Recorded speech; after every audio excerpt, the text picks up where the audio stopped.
de la Escuela Nacional de Ciencias de la Tierra, la ENCIT. En esta ocasión tenemos el gusto de tener con nosotros al doctor Jesús Alcalá Reigosa, de la Facultad de Filosofía y Letras del Departamento de Geografía. Y como siempre, antes de que él nos presente su seminario, yo les voy a dar una muy breve resumen de la trayectoria académica del doctor Alcalá. Él obtuvo la licenciatura en Geografía en la Universidad Complutense de Madrid, España, 2 maestrías, una en Geografía también en la Universidad Complutense y otra en Ordenación de Territorio y Medio Ambiente de la Asociación Interprofesional de Ordenación del Territorio, Fundicot, y la Universidad Politécnica de Valencia. Finalmente, el doctorado lo obtuvo en Geografía en la Universidad Complutense de Madrid. Las líneas de investigación del doctor Alcalá son la investigación en aplicación de técnicas de datación absoluta, utilizando isótopos cosmogénicos como el berilio 10 y el cloro 36, y relativa liquenometría en ambientes glaciares, periglaciares y volcánicos, elaboración de cartografías geomorfológicas detalladas y análisis geomorfológico. La reconstrucción pasada y moderna de la evolución de los glaciares, aplicando sistemas de información geográfica al tomar como referencia el registro geomorfológico y el análisis de ortofotos e imágenes de satélite. La deducción de las condiciones paleoclimáticas mediante la estimación de parámetros tales como la línea de equilibrio glaciar. El doctor Alcalá también imparte clases, en particular en la Facultad de Filosofía y Letras, imparte asignaturas de geomorfología estructural y geomorfología climática, prácticas de geomorfología estructural y geomorfología climática, geología física e histórica y prácticas de geología física e histórica. Adelante, por favor, doctor Jesús Alcalá, con su seminario titulado Fechamientos en formas volcánicas y glaciares. Gracias. Gracias, voy a compartir pantalla.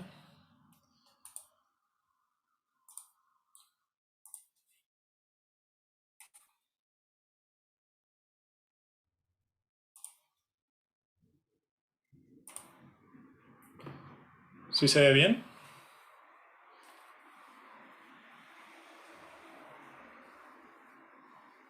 ¿Me escuchan? Bueno, entiendo que sí. Entonces... Sí se ve muy bien y sí se escucha muy bien, doctor. Perfecto, venga. Pues primero es un placer poder estar con todos ustedes. Agradezco mucho al doctor Palacio su invitación, así como a la Escuela Nacional de Ciencias de la Tierra por esta oportunidad. En esta presentación lo que quiero hacer es pues mostrar, por un lado, en primer lugar, qué es un fechamiento o datación y para qué nos sirve, por qué son útiles. En segundo lugar, lo que quiero es mostrar pues, los fundamentos de los métodos que yo utilizo, que son los isótopos cosmogénicos y la liquenometría. Y por último, pues mostrar unos ejemplos que hemos pues, trabajado en los últimos años, desde el año 2016, en diferentes puntos de la geografía mexicana, que van a ser fundamentalmente Pico de Orizaba, un volcán que está aquí en la Sierra de Chichinautzin, que se llama Jumento, y luego un estudio que no está terminado, que estamos en ello todavía, sobre la evolución glaciar desde la pequeña edad del hielo en el Iztaccíhuatl. Entonces, en primer lugar, pues para contextualizar la charla, pues quiero mostrar qué es fechar o datar. Y fechar o datar básicamente implica conocer cuál es la edad de un relieve o un depósito que se ha originado en un pasado geológico o geomorfológico. Entonces, para ello, pues tenemos pues, numerosas opciones, pero antes de pasar a esas opciones, lo que quiero es explicar por qué es importante fechar o datar, ¿no? Y para ello, pues, primero tenemos que obtener, una vez que hemos obtenido una edad de una forma de relieve o de un depósito, pues podemos reconstruir su historia, podemos reconstruir la historia tanto volcánica como glaciar de un territorio. Entonces, a partir del pasado, conociendo el pasado bien, podemos entender mejor cómo es el presente de ese volcán, de esa montaña que tiene glaciares o que los ha tenido en algún momento, y a partir de ahí podemos saber, o bueno, de una forma aproximada, podemos tratar de pues deducir qué puede pasar en el futuro. Si se fijan en la imagen, tenemos, me quiero centrar en la de la derecha especialmente, tenemos un glaciar que está situado pues, en los Alpes, donde se ha trabajado intensamente. Unos colegas me lo prestaron porque es bastante útil para lo que quiero mostrar. Y aquí lo que hicieron fue fechar de una forma muy exhaustiva una serie de cordones morrénicos de un glaciar. Entonces, la resolución que tenemos aquí espacial y temporal es muy grande. Tenemos edades numerosas que nos permiten pues, determinar con bastante precisión cuál es la edad de cada morrena. Una morrena es un depósito glaciar. Ya lo veremos más adelante con más detalle. Entonces, aquí tenemos una reconstrucción muy buena desde el Holoceno hasta la actualidad. Entonces, cuanto mejor fechado tengamos todas las formas morrénicas que nos interesan, en este caso de este glaciar, pues más fácil, de forma aproximada siempre, va a ser entender qué ha ocurrido recientemente o qué está ocurriendo ahora y qué puede ocurrir más adelante.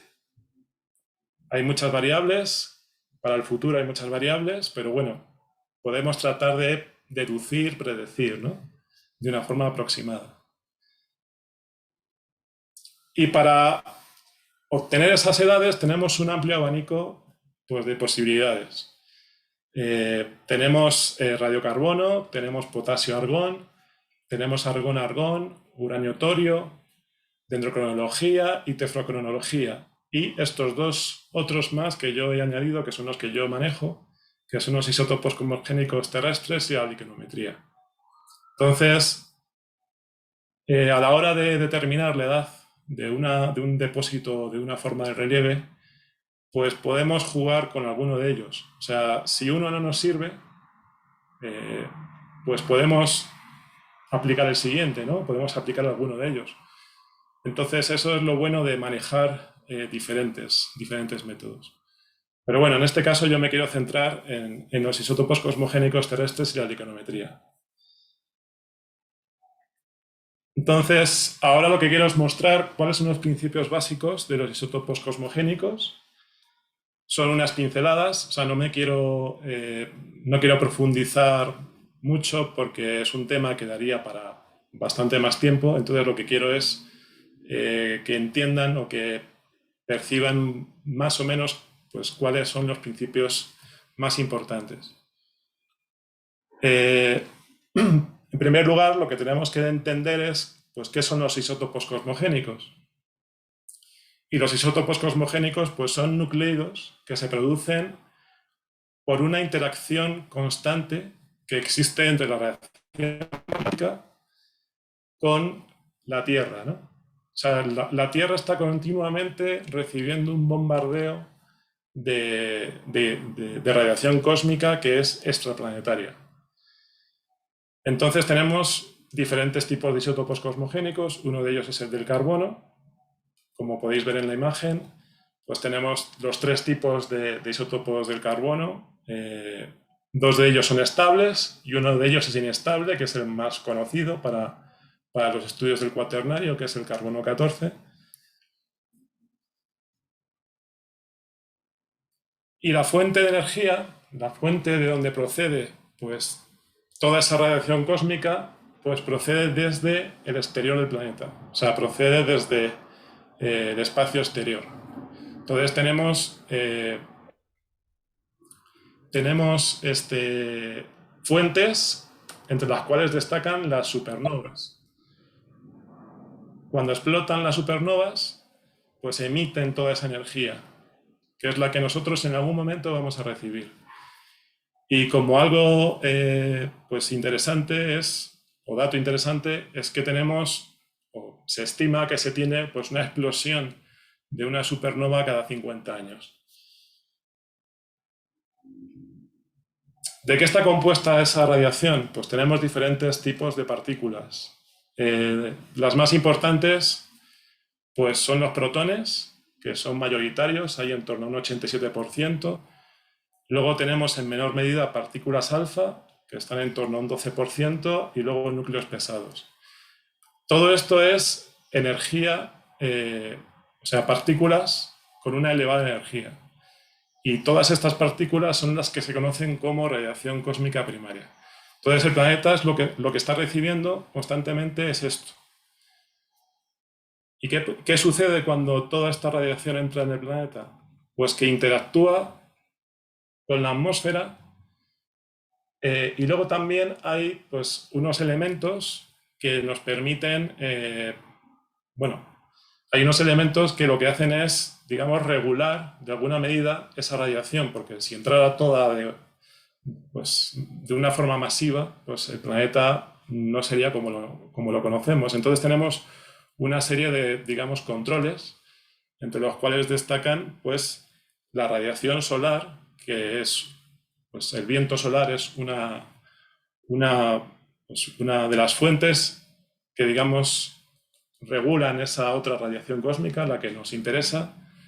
Luego tenemos el campo magnético terrestre, y como la intensidad de dicho campo varía en el tiempo, pues hay veces que recibimos más, otras veces recibimos menos, pero siempre nos está ayudando a que no recibamos tanta energía, ¿no? Y luego otro factor que influye es la altitud. La altitud, cuanto mayor es, pues más producción o más impacto hay de esta radiación cósmica primaria. ¿Qué sucede cuando ya pues esa radiación cósmica primaria ya está dentro de la Tierra y ya interactúa con la atmósfera, etcétera? Pues tenemos un proceso en la atmósfera que se llama espalación, que consiste en ese impacto de la radiación cósmica primaria con todas las partículas que forman parte de la atmósfera. Entonces, el resultado de todo ese choque es una nueva radiación cósmica que se llama secundaria, que está formada por protones, neutrones y piones.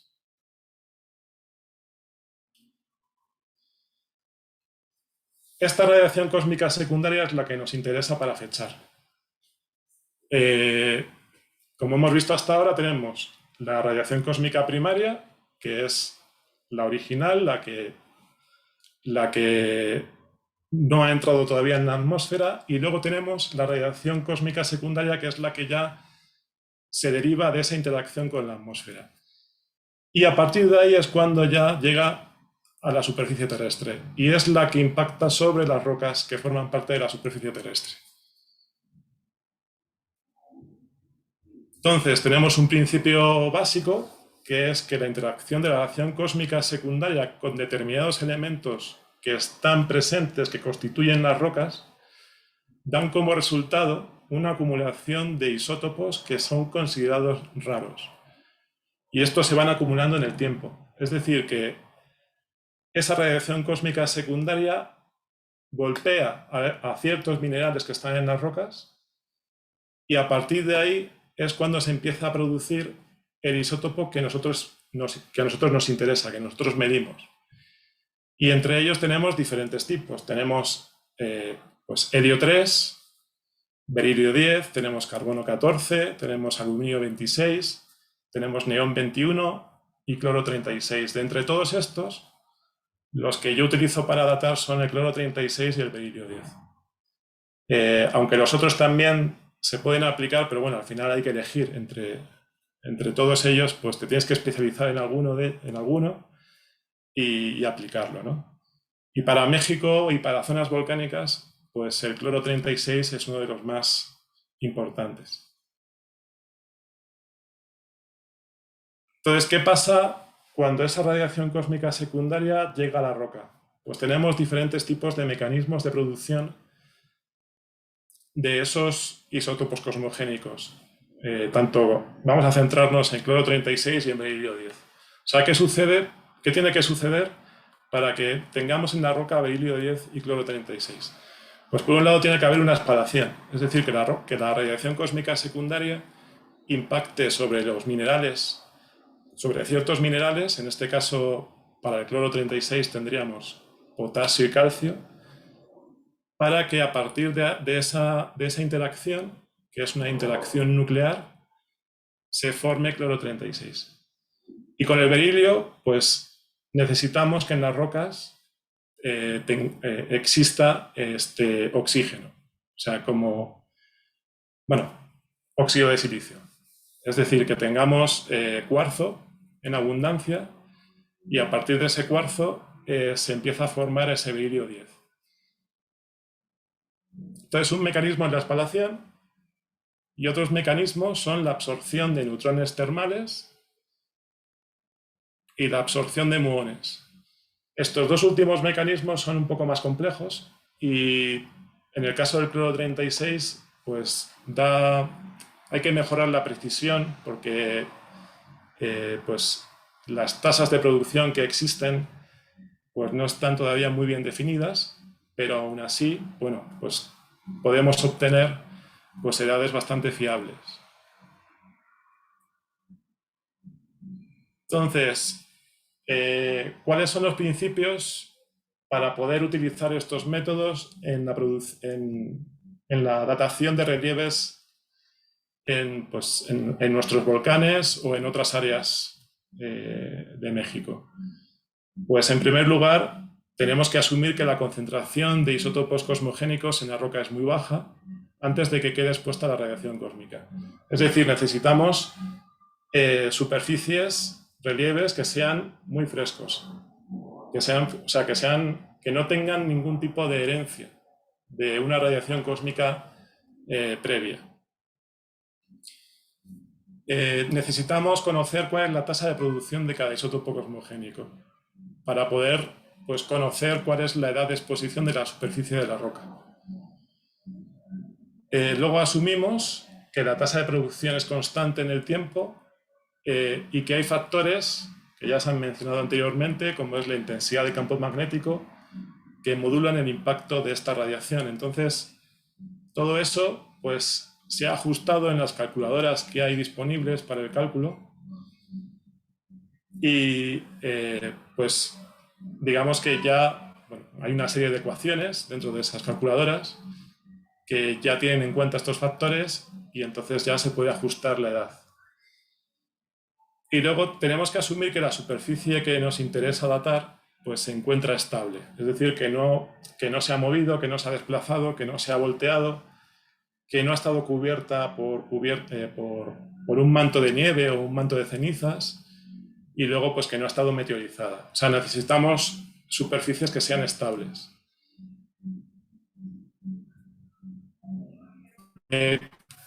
A la hora de trabajar en el campo, ¿cómo seleccionamos las muestras? Pues lo que necesitamos es muestras o superficies, mejor dicho, cuya geometría esté pues, lo más horizontal posible y que esté culminante en la geoforma. Es decir, no nos valen pues, lugares o puntos que estén en los lados, sino que nos interesa tomar la muestra de roca de la parte más elevada, como se puede ver en la imagen, ¿no? Luego tenemos que seleccionar superficies que no hayan sido erosionadas. Es decir, que veamos que conservan los rasgos primarios, que nuestro relieve pues, tenga todas aquellas características originales. Si tenemos una lava, pues que esa lava tenga pues, una superficie donde no haya ningún tipo de huella de erosión. Luego tenemos que evitar superficies que hayan estado previamente expuestas a la radiación cósmica, porque un grave problema que suele existir es el de la herencia. A veces, por ejemplo, en bloques de morenas, pues podemos datar bloques pues, que proceden de otro evento glacial anterior, que ya recibieron radiación cósmica, que ya tienen cloro 36 o berilio 10 pues, heredado, y entonces ahí estamos sobreestimando la edad. Entonces tenemos que hacer un trabajo de campo intensivo y observar pues, muy bien todos los detalles, ¿no? para tratar de reducir al máximo pues, ese problema. Luego evitar superficies que han estado enterradas o que han quedado expuestas recientemente. Por ejemplo, si hay una erupción volcánica y tenemos una lava que ya estaba ahí y esta erupción volcánica pues, emite un gran manto de piroclastos, pues ya queda tapada la superficie de la forma que nos interesa datar y entonces pues ya tenemos un problema, tenemos una subestimación o una posible subestimación de esa edad. Y luego necesitamos pues, superficies que estén lo más estables posibles. Como digo, que no se hayan volteado, que no hayan sufrido pues, algún tipo de movimiento, es decir, que sea lo más cercano a cómo se depositó, ¿no? Esa forma o ese depósito. Necesitamos también, antes de ir al campo, pues realizar una cartografía geomorfológica o geológica, dependiendo de lo que nos interese, ¿no? Y necesitamos pues analizar cómo está cada una de las formas, cómo están pues, posicionadas. Hacemos un análisis relativo antes de tomar las muestras, porque nos interesa saber una cronología relativa previa, porque si una edad nos sale más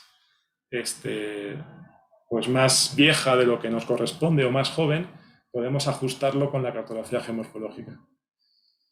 Luego, desde un punto de vista de lo que requerimos para poder determinar cuánto isótopo cosmogénico hay acumulado en la roca, pues necesitamos aproximadamente 1 kilo de roca. Y luego, normalmente lo que hacemos es tomar aproximadamente como 3 muestras. ¿Por qué 3 muestras? Porque nos evitamos pues errores estadísticos, subestimaciones o sobreestimaciones de edad.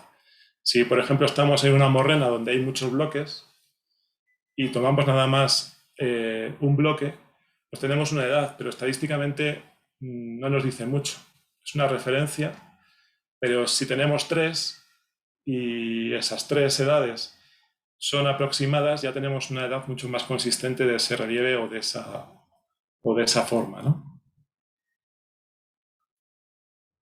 Entonces, ¿dónde se pueden aplicar estos métodos?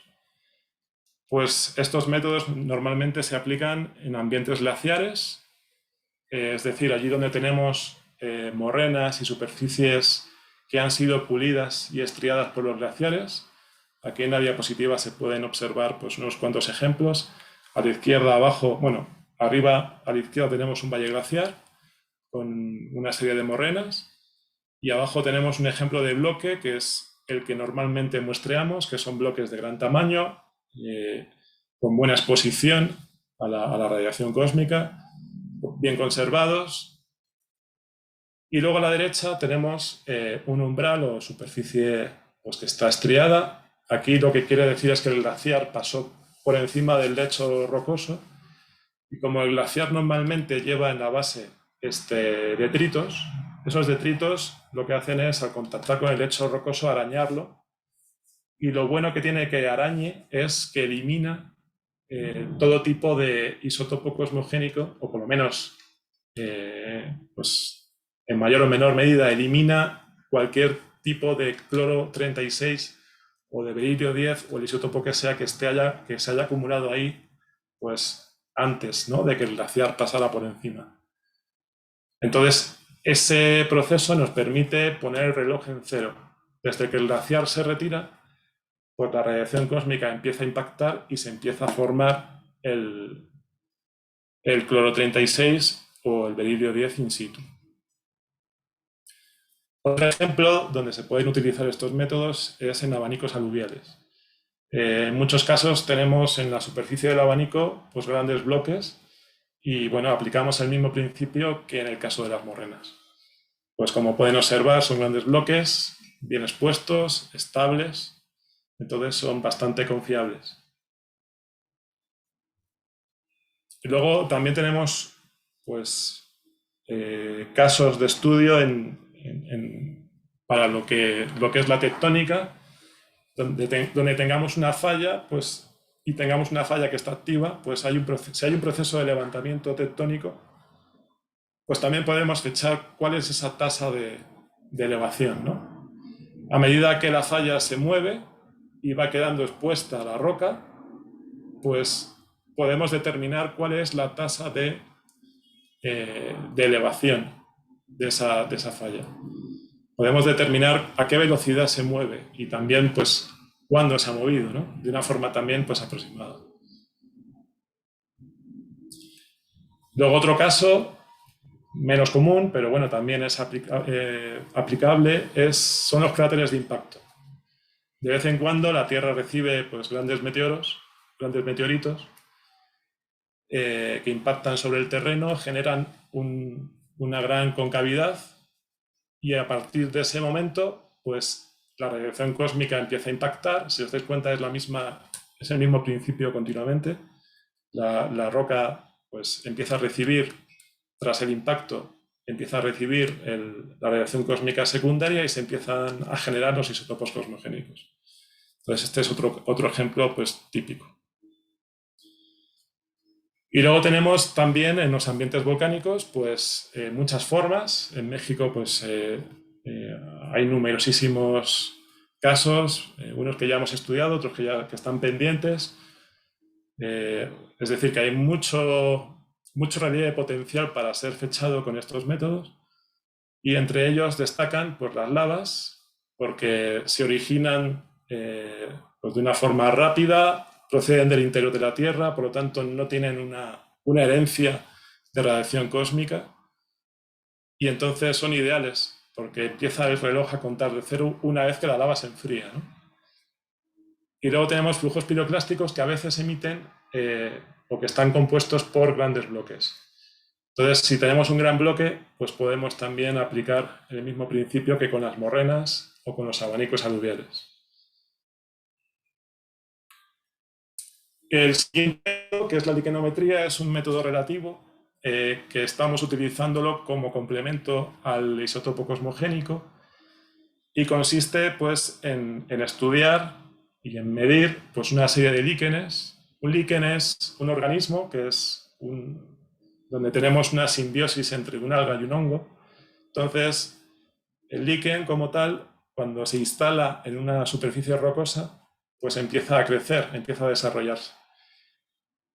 Sabemos cuál es la tasa de crecimiento de ciertos líquenes, entonces podemos, si la conocemos, esa tasa de crecimiento, pues podemos utilizarla para datar también.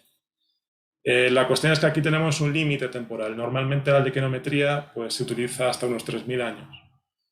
Es decir, que nos da para fechar cosas bastante recientes, históricas y, bueno, Holoceno tardío en general.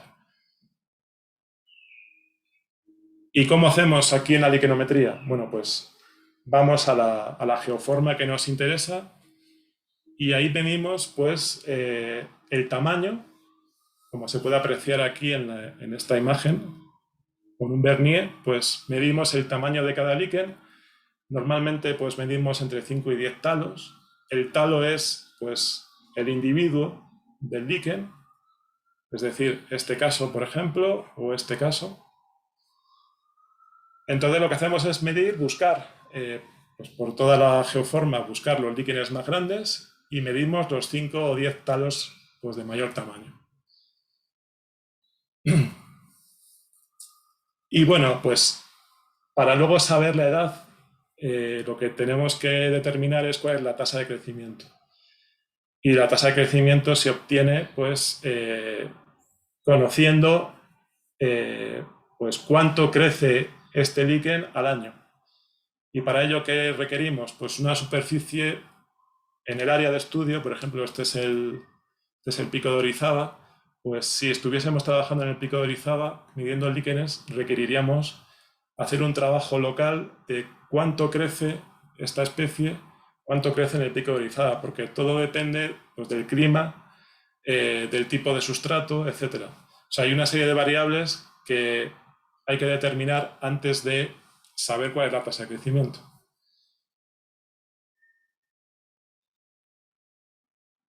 Entonces, una vez que ya hemos medido el diámetro de todos los líquenes, de esos 5 o 10 líquenes por forma del relieve, pues hacemos una estadística y normalmente, aunque hay diferentes opciones, la que más se suele utilizar es elegir aquel líquen de mayor tamaño. O sea, ese líquen, digamos que nos está indicando cuál fue el primer líquen que se instaló en esa geoforma. Entonces es la que se toma pues, como referencia.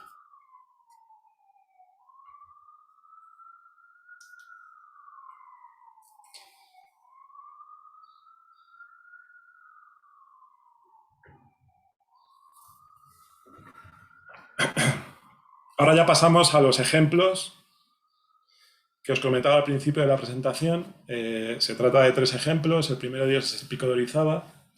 Este es un trabajo que desarrollamos pues, entre el año 2015 y 2017, se publicó en el año 2018, y aquí combinamos pues, isótopo cosmogénico cloro 36 con liquenometría.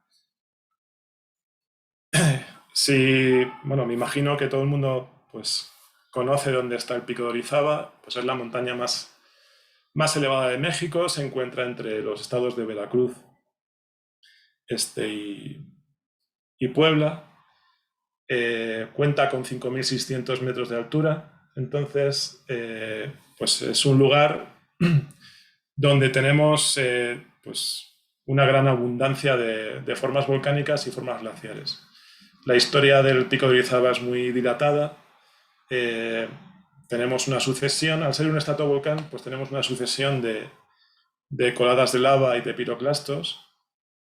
Y entonces nosotros lo que hicimos fue centrarnos en un problema, y es que cuando queremos fechar pues formas que son muy jóvenes, pues resulta que muchos de los métodos que al principio mostré, que son los tradicionales, pues uranio-torio, argón-argón, potasio-argón, carbono 14, pues en este caso de estudio, que son dos lavas jóvenes, pues no se podían utilizar. O sea, no encontramos ni carbono 14, y luego pues los métodos como el argón-argón y el potasio-argón pues no daban, o sea, no son factibles para geoformas que son tan jóvenes.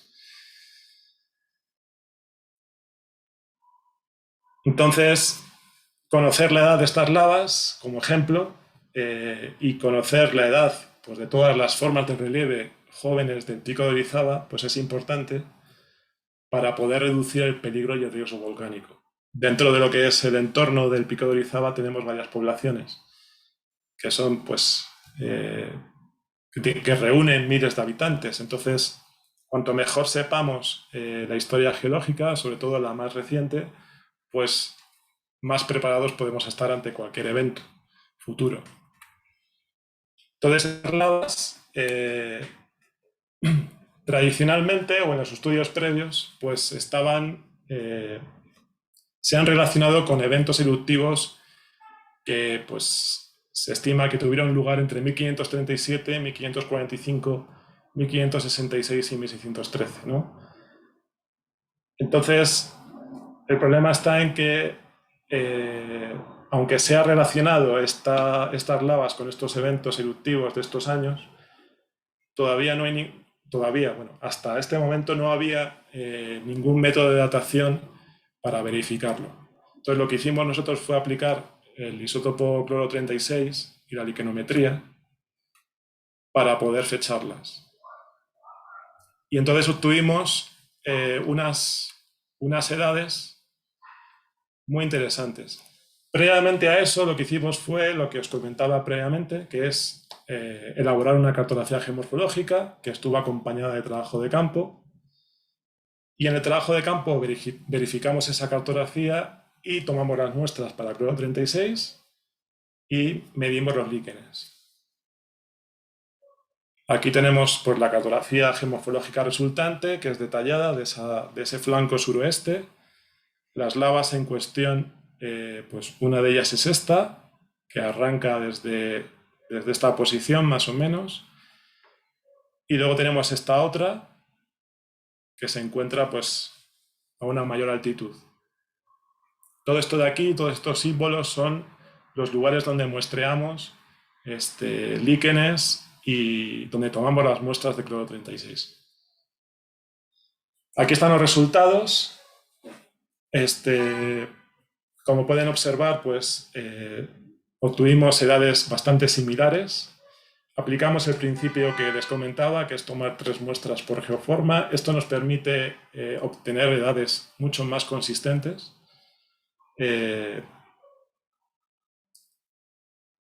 Y esto es los resultados que obtuvimos con los líquenes. Si se dan cuenta, los líquenes nos dan una edad más joven que en el caso del isótopo cloro 36. No obstante, si recuerdan, estas 2 lavas estaban asociadas con eventos históricos. Entonces, todos estos resultados nos están indicando que pues, los trabajos que se habían hecho hasta ahora pues, no eran lo suficientemente pues, fiables. Entonces, esto nos permite obtener pues, un mejor contexto histórico de lo que ha sucedido aquí. O sea, nos permite obtener pues, una mayor resolución histórica y temporal de los eventos volcánicos que han sucedido en el Pico de Orizaba. Estos son los resultados que obtuvimos para la lava que estaba posicionada a una mayor altitud. Es una lava mucho más joven y aquí lo que es muy destacable es que las edades tanto del cloro 36, que son estas dos, que dan en torno a 1.4 kiloaños de edad media, son muy similares a las de los líquenes. Aquí sí que se acoplan muy bien las 2 fechas. Y en este caso también tenemos una lava que no coincide con lo que se pensaba hasta ahora. O sea, tenemos una lava que es un poco más antigua de lo que hasta ahora se tenía como interpretado.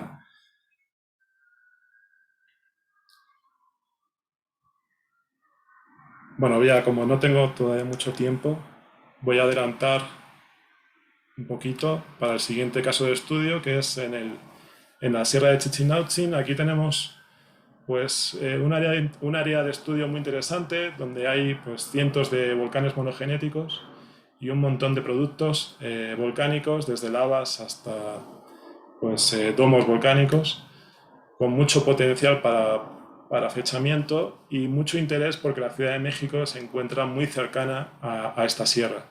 Una sierra que, sí, como todo el mundo creo que conoce, pues está relativamente activa. Tenemos al Chitle, que tuvo una erupción en tiempos históricos, y entonces la Ciudad de México, que está en continua expansión y que va acercándose cada vez más a esta sierra, pues puede tener, en el futuro, podría tener un cierto riesgo ante un posible evento volcánico.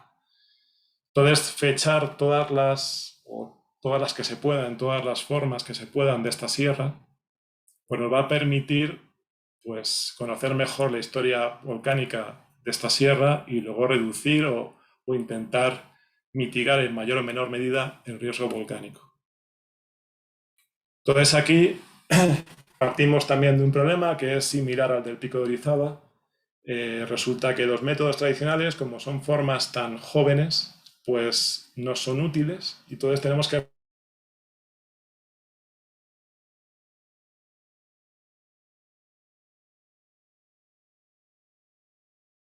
del Jumento, que es este volcán que formó parte de este estudio. Había unos estudios previos basados en radiocarbono que daban una edad pues no muy fiable porque se obtuvieron de paleosuelos que estaban retrabajados.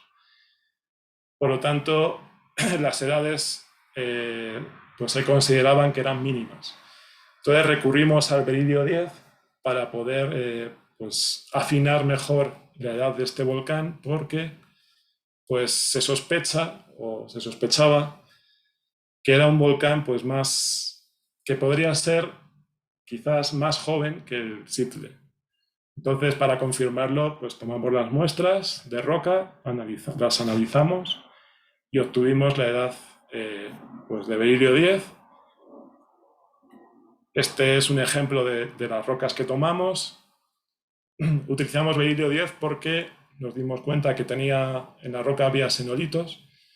Por lo tanto, pues estos xenolitos tienen una composición muy rica en cuarzo. Entonces ese cuarzo nos permite aplicar el berilio 10.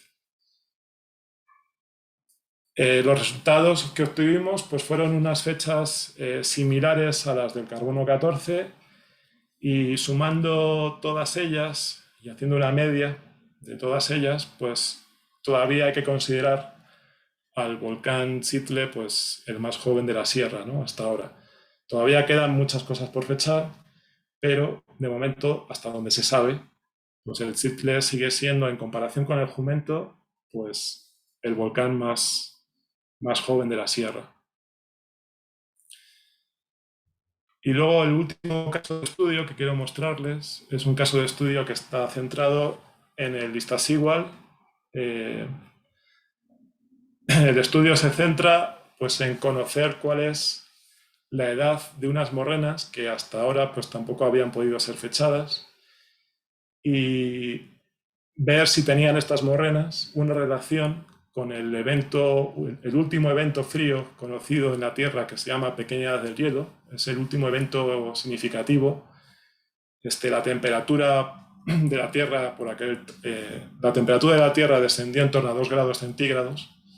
Estamos hablando de un evento que tuvo lugar entre 1450 y 1850. Entonces tenemos evidencias de que este evento frío pues, tuvo lugar en las montañas de México y el Iztaccíhuatl pues, tiene la mejor representación de morrenas, que son estos depósitos que deja el glaciar, son unos depósitos muy característicos. Tenemos un registro muy bien conservado y entonces hasta ahora no se conoció una edad de este registro.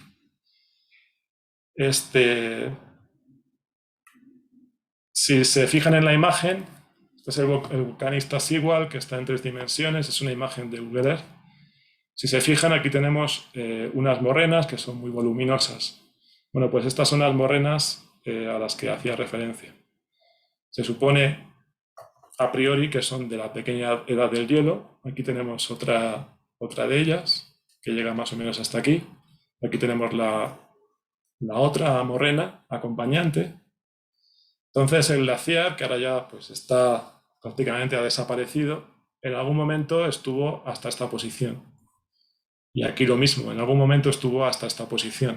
Entonces el glaciar lo que hizo cuando llegó a esta posición fue depositar estos depósitos morrénicos. Bueno, pues no existen edades directas de estas morrenas. Entonces lo que hicimos es un trabajo que está en marcha todavía. Aquí tenemos pues unas imágenes tomadas en el campo, que son esas mismas morrenas que hemos visto en Google Earth. Lo que hicimos fue tomar muestras de los bloques que están en la cresta de estas morrenas. Entonces, lo que queremos saber es si realmente estas morrenas se formaron durante la pequeña edad del hielo o no. Los resultados preliminares que hemos obtenido nos dicen que sí, y además son edades bastante confiables, porque son varias y todas ellas están en torno a la misma edad. Y si se fijan, siempre pues, tomamos muestras, en el caso de las morrenas, tomamos muestras de bloques que están estables, que no están tapados por ninguna cubierta piroclástica o edáfica, y que se supone que han estado recibiendo esa radiación cósmica pues, directamente desde el momento en el que se formó la morena. Y bueno, pues aquí termina pues, mi intervención. Pues muchas gracias, doctor Alcalá, realmente muy interesante. Un comentario que ya nos indicaron el auditorio es que aquí vemos varias disciplinas de las que los estudiantes han estado viendo en Ciencias de la Tierra, que son ciencias espaciales y aspectos geológicos. Entonces, les interesó mucho. No sé si es mi imaginación o se está oyendo mucho ruido. ¿Sí se oye bien? Doctor Alcalá, ¿usted me oye? Sí, perfectamente. Bueno, entonces, le voy a hacer llegar a preguntas que más o menos condensan las inquietudes de varios de los participantes en este seminario. Primera pregunta. Las tasas de crecimiento de líquenes cambian según ambientes y condiciones climáticas. ¿Qué tan grandes pueden ser estas variaciones? Pues depende del clima, o sea, pueden ser grandes. Depende del clima, si es muy lluvioso, si ha salido, bueno, si ha salido no crece nada, ¿no? Pero si hay un punto donde tenemos una precipitación de 800 mililitros y otro punto donde tenemos 1500, pues ahí la tasa de crecimiento, en el caso segundo, en el caso donde llueve más, pues va a ser mayor. Entonces, todo eso hay que ajustarlo. O sea, todo eso tienes que buscar en ese punto cosas que ya estén fechadas para luego poder hacer la calibración. Y pueden ser diferentes en un mismo relieve, por ejemplo, el pico de Orizaba que tiene rangos altitudinales amplios. Bueno, nosotros lo que hemos hecho es aplicarlo en la parte más alta. Luego en la parte más baja, en la zona del bosque, no lo hemos aplicado. Aquí hay otra pregunta. ¿Cómo se registra en las rocas y en su contenido de isótopos cosmogénicos las variaciones en la entrada de la radiación cósmica producidas por transientes tales como eyecciones de masa coronal? ¿Cómo me puedes repetir, perdón? ¿Cómo se registra en las rocas y en su contenido de isótopos cosmogénicos las variaciones en la entrada de la radiación cósmica producidas por fenómenos transientes tales como las eyecciones de masa coronal? Del Sol, interpreto. Sí, claro. Pues, bueno, es que se considera que el Sol tiene poco impacto. O sea, el Sol lo que hace más que sí recibe la Tierra una radiación del Sol, pero comparado con la que recibe del espacio exterior, pues es muy pequeña. Entonces, no, yo creo que no entendió bien la pregunta, doctor.